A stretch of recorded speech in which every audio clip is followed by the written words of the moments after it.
महादेव की नगरी उज्जैन में मंदिर की घंटियों की आवाज दूर दूर तक सुनाई दे रही थी।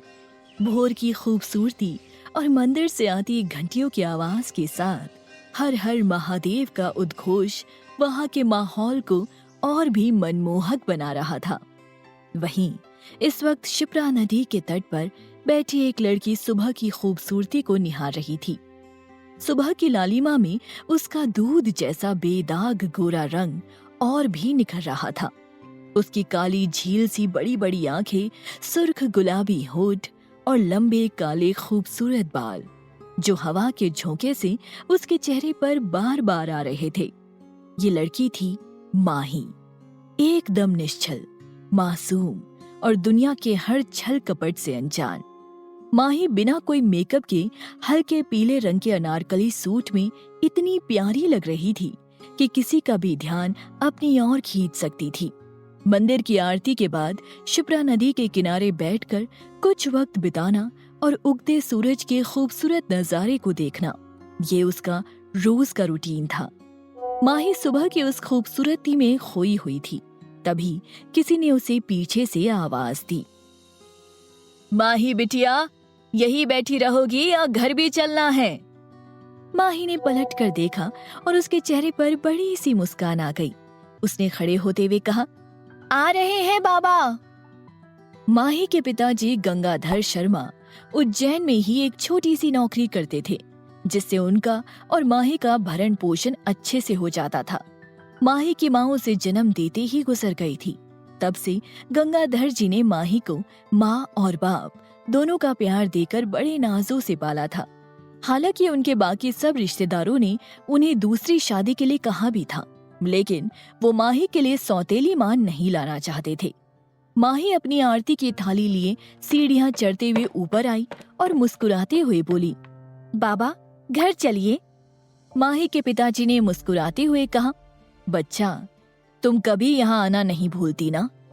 माही सीढ़ियां चढ़ते हुए चहकते हुए बोली, हाँ बाबा, मुझे ये जगह बहुत सुकून देती है। मन करता है पूरा दिन यहीं बैठी रहूं। सुबह के वक्त ये जगह और भी खूबसूरत हो जाती है। गंगाधर जी ने हंसते हुए कहा, बस बस मेरी गुड़िया, अब घर चलो, आज तुम्हारा रिजल्ट भी तो आना है ना? ये सुनकर माही लगभग भागते हुए बोली, अरे हाँ, जल्दी चलो बाबा, मुझे देर हो जाएगी। घर पहुंचते ही जल्दी से माही ने नाश्ता तैयार किया और फटाफट नाश्ता करके जाने को हुई। तभी उसका फोन रिंग करने लगा। फोन की स्क्रीन पर चाचा जी नाम लिखा हुआ था। नाम पढ़ते ही माही ने चिल्लाकर अपने बाबा को बुलाया, बाबा जल्दी आइए, चाचा जी का फोन आया है।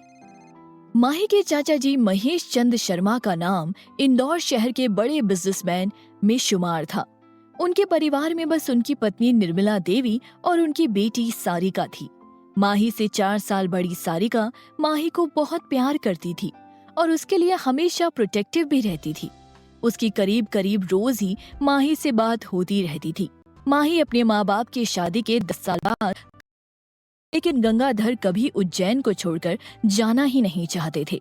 जब तक उसके बाबा आते, माही फोन उठाकर बोली, नमस्ते चाचा जी, कैसे हैं आप? आज बड़े दिनों बाद आपको अपनी गुड़िया की याद आई। महेश जी धीरे से हंसते हुए बोले, अरे मेरी गुड़िया, तुम्हें तो हम रोज याद करते हैं। तुम तो हम सब की जान हो। तुम्हें हम भूल सकते हैं क्या?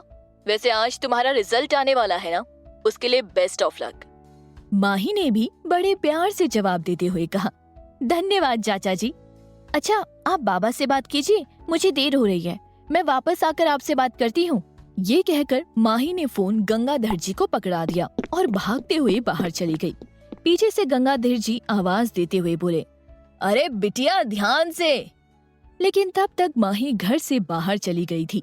गंगाधर जी फोन कान पर रखकर मुस्कुराते हुए बोले, कैसे हो महेश?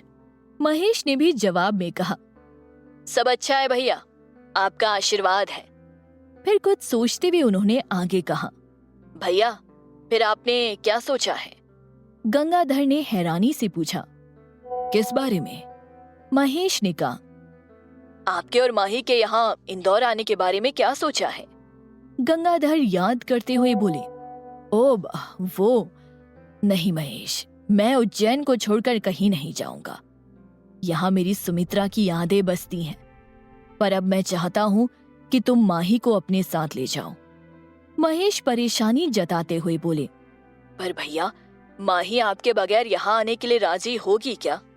गंगाधर उन्हें समझाते हुए बोले, तुम उसकी चिंता मत करो, मैं उसे समझा दूंगा। तुम 3 दिन बाद आकर उसे ले जाना। ये सुनकर महेश ने कहा, ठीक है भैया, जैसा आप कहें। मैं 3 दिन बाद माही को लेने उज्जैन आ रहा हूँ। आप अपना ख्याल रखिएगा। गंगाधर ने कहा, ठीक है।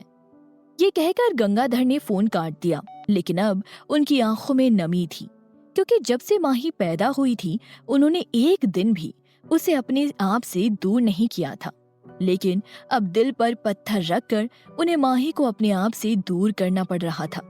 अब उनके मन में सिर्फ यही उथल पुथल हो रही थी कि वो माही को इंदौर जाने के लिए कैसे मनाए। इसलिए अब वो बेचैनी से माही के वापस आने का इंतजार कर रहे थे।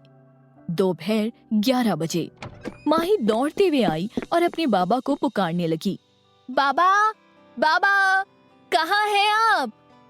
किचन से गंगाधर हंसते हुए बाहर आकर बोले, मतलब मेरी गुड़िया ने इस साल भी टॉप किया है। उन्हें देखते ही माही आकर अपने बाबा के गले लग गई और उनसे पूछने लगी, आपको कैसे पता? गंगाधर ने खुश होते हुए कहा, अरे मेरी गुड़िया, तुम्हारी खुशी देखकर ही मैं समझ गया था। ये कहते हुए जैसे ही उनकी नजर माही के हाथों में पकड़ी ट्रॉफी पर गई, तो उससे ट्रॉफी लेकर अपनी पत्नी सुमित्रा की तस्वीर के सामने रख दी और तस्वीर को देखते हुए कहा, देखो सुमित्रा, आज हमारी गुड़िया ने